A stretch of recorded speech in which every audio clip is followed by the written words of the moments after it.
Do you see more governments heading this way, or do you think that the US is so far behind the eight ball that they're not even going to consider that for a while, and we're going to let these other governments hire these mercenaries and get ahead of us? It's an interesting question. If we hire mercenaries, we're abetting mercenary proliferation. And you got to think of mercenaries like a weapon system. You're proliferating. From my point of view, that's already happening. Like the proverbial, horse is out of the barn.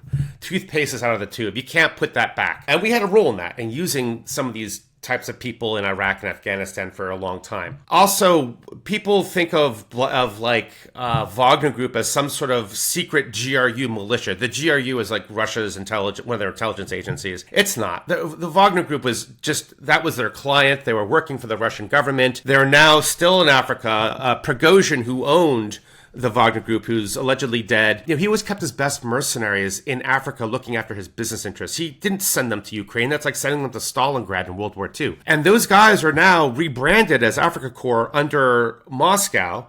But they're not loyal to Moscow. They signed some document saying we're loyal to Moscow. They just throw that away. What's going to happen is right now they're still there because they're private sector actors. The money is good enough for them, but they're going to start to peel away. Where are they going to go? They're going to go to places like Katanga province in the Democratic Republic of Congo. Because, in some ways, what oil was to the world economy in the 20th century, rare earth minerals will become, I think, in our century. And there's only so many places you can go for that. All the easy places have been mined. So only the hard places are left, like Afghanistan and Central Africa. And that's where you're going to get these mercenaries with these pirate mining groups going to go carve that out of durable disorder, and they're going to smuggle that stuff to the Emirates, to Beijing, to wherever. And we need that for electronics, for battery electric vehicles, for quantum computing. I mean, we need it. So I think that's what's going to happen, and I think the private sector is going to use these more than governments. Governments use them because they give governments good plausible deniability.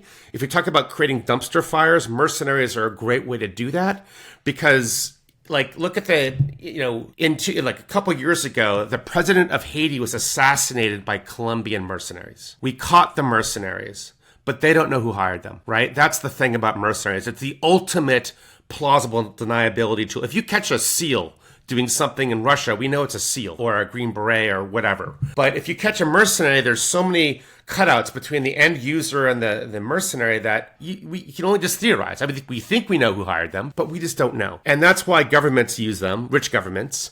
But I think more and more the Elon Musks will use them. And let's also not forget that Elon Musk will have his own private mercenary space force in orbit someday.